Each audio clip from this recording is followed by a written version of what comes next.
Hello and welcome back to a slightly different episode of Commander in General, where in general, we talk about Commander. Today I'm going to try something a little bit different. As we all know, Foundations just came out, and with it come good reprints and some brand new cards. And those new cards are what I want to talk about today. There are some really cool new cards that just might be the new best in slot in your next or existing Commander deck. So I thought it might be cool for me to count down my top 10 new favorite cards from this set, specifically for Commander. And I'll also talk about what decks I think they would really shine in. I think I probably leaned on the splashier side of things, and by trying to narrow it down to 10 cards, I'm sure I missed a ton of gold, so be sure to let me know not only what you think of this format of video, but also what cards you think should have made my list by leaving a comment down below. And if you do like this type of video, I would greatly appreciate you showing the channel some love by hitting that like button and subscribing if you haven't already. But in no particular order, let's get started with the first powerhouse new Commander card. Now, I know people are getting tired of all the doubling and tripling effects, but come on, Twin Flame Tyrant is just strictly better Angrath's Marauders?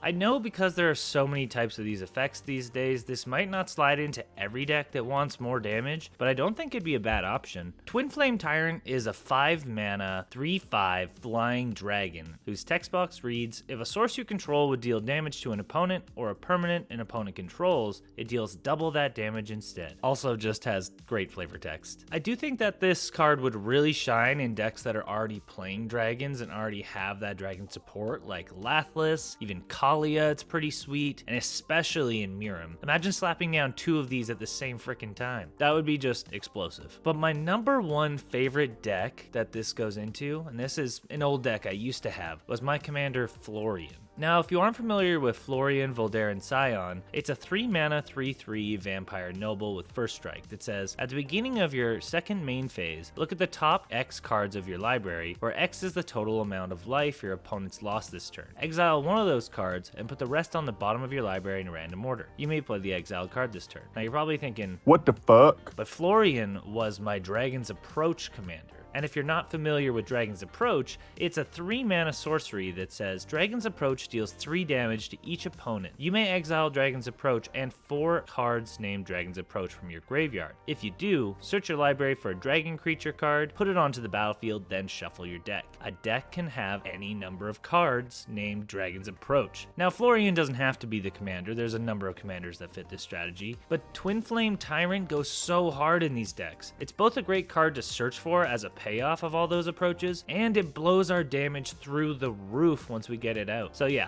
starting off strong with a very gnarly dragon, and moving on to another pretty gnarly dragon, Niv Mizzet Visionary. Now, there are like 7 Niv Mizzet cards, so I don't want to definitively say this one is stronger than all the others, especially since a few of them have infinite combos like the Firemind, and some of them are in 5 colors and all that, but this one might be my favorite. Niv Mizzet Supreme is also up there though. I think this is another deck that could benefit from Twin Flame Tyrant actually, and I'm pretty sure they just created the card Bolt Wave specifically for this Niv Mizzet. If you haven't seen Bolt Wave yet, it's definitely in my honorable mentions. It says for 1 mana, in a 3-player game, you get to do a total of 9 damage between all of your opponents. And Niv shows how strong this effect can actually be. This 1 mana card with our commander out could draw us 9 cards on top of all that damage, which is just nuts. It also goes crazy in Neheb the Eternal to profit an extra 8 mana. It's dope is all I'm saying. But not to take away from our Nivy boy, he's awesome. I foresee this deck going for kind of a Stormish, play lots of instants, play Kessig Flame Breather, pinging type effects type deck. Just really build that engine and keep it churning along to keep your hand full. He is most certainly one of the Niv Mizzets of all time. And once again, great flavor text. Our next card is Archmage of Runes. This is a 5-mana, 3/6 giant wizard. Its text box says that instants and sorcery cards you cast cost 1 less to cast. And whenever you cast an instant or sorcery spell, draw a card. So this is really nothing new, but both these effects on a single card with a 3/6 body is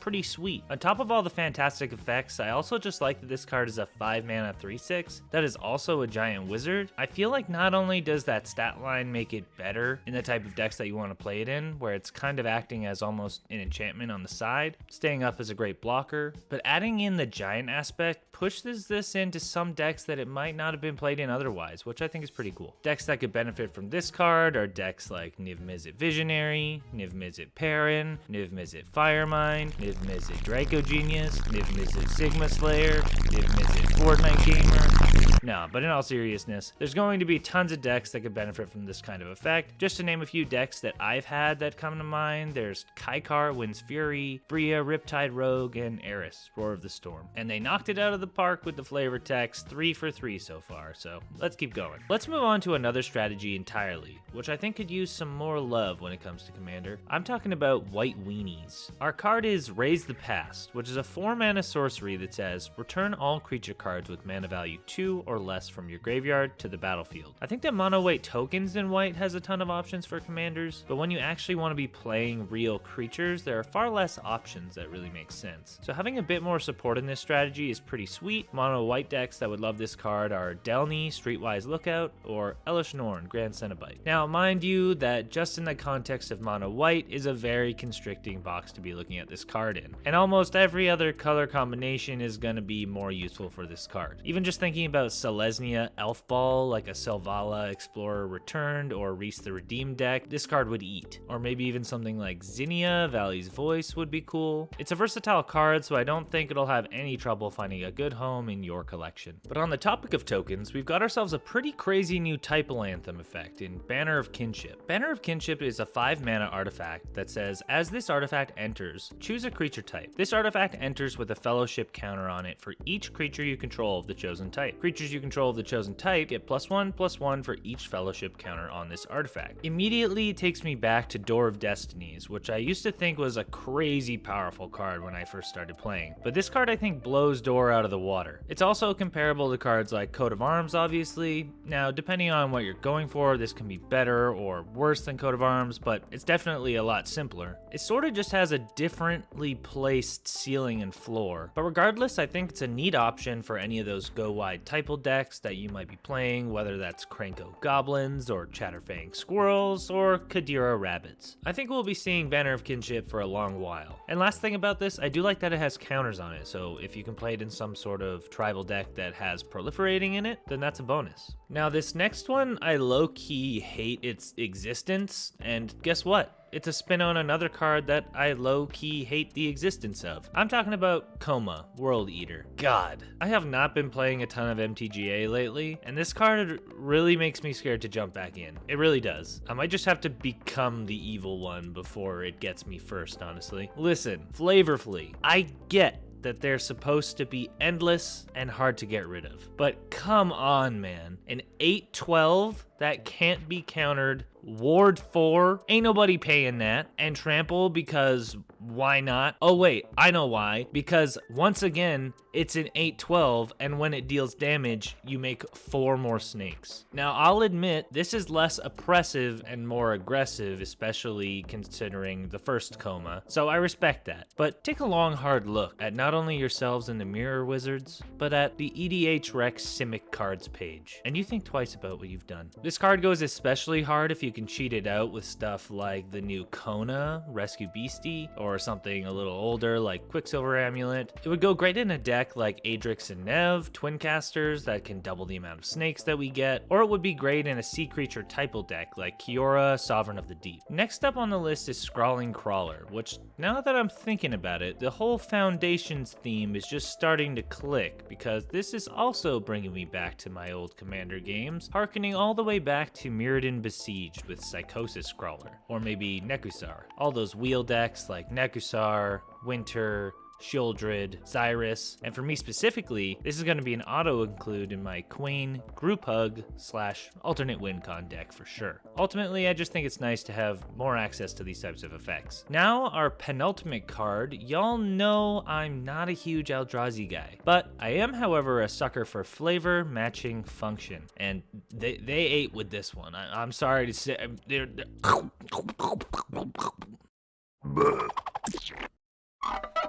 Sire of Seven Deaths, a 7-mana 7/7 with 7 keywords. Count them. First Strike, Vigilance, Menace, Trample, Reach, lifelink, and Ward Pay 7 life. And how many letters in Eldrazi? I rest my case. Now this is obviously great in any of the Eldrazi typo decks like Zuladoc, Ulalek, but I think it is also pretty crazy in those keyword soup decks like Cathril, Audric, Chroma, and Indominus Rex. Goes kind of bonkers in that last one. I really like it when they can get real cheeky with the design like this. I think it's very fun. And now I'm sure y'all could probably guess the last one on my list, because I think if we're all being honest with ourselves, this is probably the card we're going to be seeing continually at the highest rate for the longest from this set. I could be wrong, but that card is Blasphemous Edict. Obviously a play on Blasphemous Act, Blasphemous Edict gives a black spin on that card. It is a 5-mana sorcery that reads, you may pay 1 black rather than pay this mana spell cost if there are 13 or more creatures on the battlefield. Each player sacrifices 13 creatures of their choice. So what makes this card so good? Well, the mana cost for one, but as many board wipes do, this does subvert Shroud and Hexproof, which is great, but it also subverts Indestructible,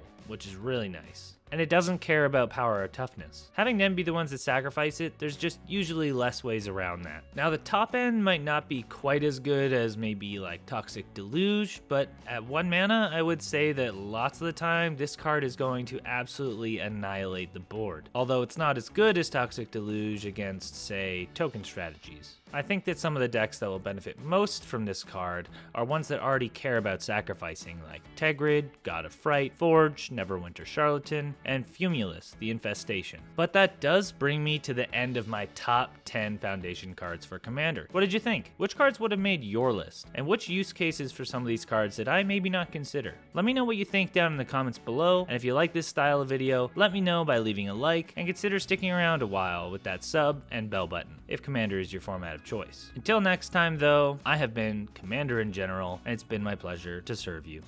Peace.